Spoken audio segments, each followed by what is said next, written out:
Vem ler comigo as principais notícias do dia, porque podem falar mal do nosso tempo de tela, mas não podem falar que a gente é desinformado. Hoje a gente tem notícia importante, né? Que a Câmara aprova projeto que reduz penas de Bolsonaro e condenados por tentativa de golpe. Não sei se vocês acompanharam, mas teve todo um bafafá ontem na Câmara. O tema da anistia e da redução das penas havia perdido impulso nos últimos meses. Em agosto, aliados do Bolsonaro ocuparam o plenário da Câmara e do Senado para tentar forçar a votação sem sucesso, e na manhã de ontem, terça-feira, Mota anunciou que o tema entraria em pauta no dia, que também foi marcado por um tumulto envolvendo o deputado Glauber Braga. Não, vocês viram este tumulto? O Glauber Braga ocupou a cadeira do presidente da Câmara e foi retirado à força por policiais. O deputado protestou contra a sua possível cassação. Em decisão inédita, a Câmara cortou o sinal da TV, da TV Câmara mesmo, e impediu a imprensa de acompanhar o tumulto no plenário. E, gente, foi baixaria? O motivo do protesto é a possível cassação de Braga, acusado de quebra de decoro por agredir um militante em abril de 2024. Por volta das 3h30, Glauber Braga se sentou na cadeira de Mota, conduziu a sessão normalmente, chamando outros deputados para discursar. Chegou a se levantar e voltou pouco depois às 4h. Ocupou novamente a cadeira e anunciou que não sairia mais. Ao fazer isso, desrespeitou o regime interno da Câmara. O deputado teve até nesse tumulto o terno rasgado.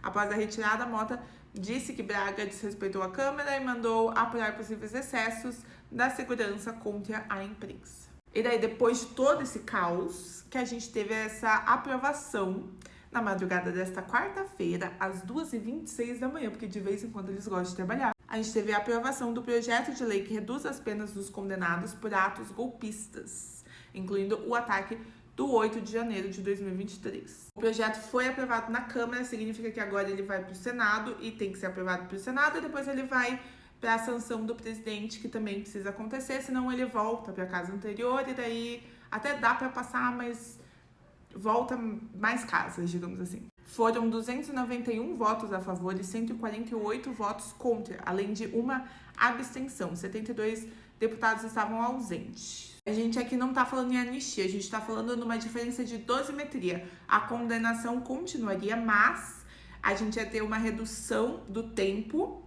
que ele ficaria preso, porque o crime maior, que é de golpe de Estado, ia absorver o crime de abolição violenta do Estado Democrático, reduzindo a pena, e também ia ter, ele ia chegar mais rápido ao regime aberto. O texto prevê a progressão do regime mais rápida do que o atual, permitindo a saída do regime fechado após cumprimento de 1/6 da pena, e a regra vigente exige o cumprimento de 1/4 da pena. Ele propõe ainda que os condenados que passaram um período com tornozeleira eletrônica em prisão domiciliar possam abater parte da pena contando em dias trabalhados. A cada 3 dias trabalhados, fazendo uso da tornozeleira, um seria retirado da pena, segundo o relator. Segundo os cálculos da equipe de Paulinho da Força, caso o projeto vire lei, Bolsonaro permaneceria preso em regime fechado por cerca de 2 anos e 4 meses. Essa notícia eu estava lendo no G1, agora a gente vai para o Globo, porque aí a gente tem a notícia do Xandão. O valor milionário do contrato da mulher de Alexandre de Moraes com o enrolado Banco Master. O documento previa o pagamento de 129 milhões em 3 anos ao escritório da mulher e dos filhos do ministro. O que aconteceu foi que na operação Compliance Zero, além de executar a ordem de prisão do controlador do banco, Daniel Vorcaro, acho que é assim que fala, e de outros 6 executivos ligados ao caso, a Polícia Federal também apreendeu celulares e notebooks. Mas o que mais preocupa os advogados do Master nem é propriamente o fato de existir um contrato, e sim da remuneração, 3,6 milhões mensais por 36 meses a partir do início de 2024. Não é que eles aprenderam o contrato, mas aí eles aprenderam o celular. Dentro do celular tinha o contrato em formato digital. O contrato tem um escopo bastante amplo, o de representar master onde for necessário, não especifica uma única causa ou processo. Caso fosse cumprido integralmente, teria rendido para Barci de Moraes, escritório de Viviane, 129 milhões, o que não ocorreu, já que Master entrou em liquidação antes. A parte mais louca é que parecia que tinha uma prioridade nesse pagamento, pensando que eles não estavam conseguindo pagar tudo, mas ainda lá havia uma prioridade.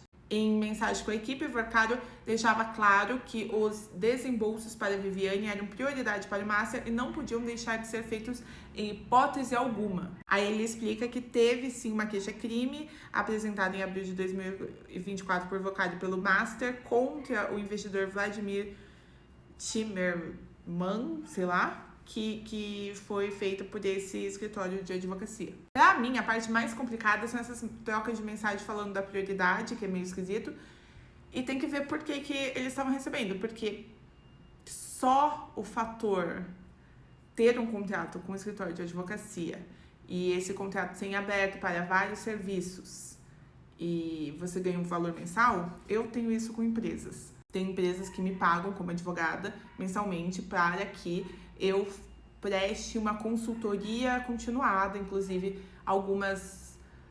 fazendo algumas tarefas que não vão constar em lugar nenhum, porque tipo, eu fazendo contrato para que eles assinem com outros, eu instruindo eles sobre contratos. Tem um cachorro muito chato aqui. Então, existe o modelo de contratar um escritório de advocacia de forma aberta. E eu sei porque eu, como escritório de advocacia, tenho contratos assim. Você contrata esse escritório de forma aberta e ele paga mensalmente, a empresa paga mensalmente e os serviços são variados. Na minha experiência, na minha prática jurídica, a maioria é tirar dúvida. Se fosse pagar consultorias separadas, ia sair mais caro, então eles pagam mensal para ter o acesso a tirar dúvidas frequentes. E aí, contrato e instrução e essas coisas assim. Se eu faço isso, obviamente por um valor muito abaixo do que 3,6 milhões por mês, mas se eu faço isso, tenho certeza que vários outros escritórios podem ter esse tipo de contrato. Então, não acho que é um contrato esdrúxulo, não ter nada especificado e tal. Mas acho que tem muita coisa a ser questionada, principalmente quando a gente entra nessa faceta do ele tinha uma prioridade e não pode deixar de pagar de jeito nenhum. É estranho. O que vocês pensam sobre isso? Me conta aqui nos comentários, me segue para mais vídeos como esse.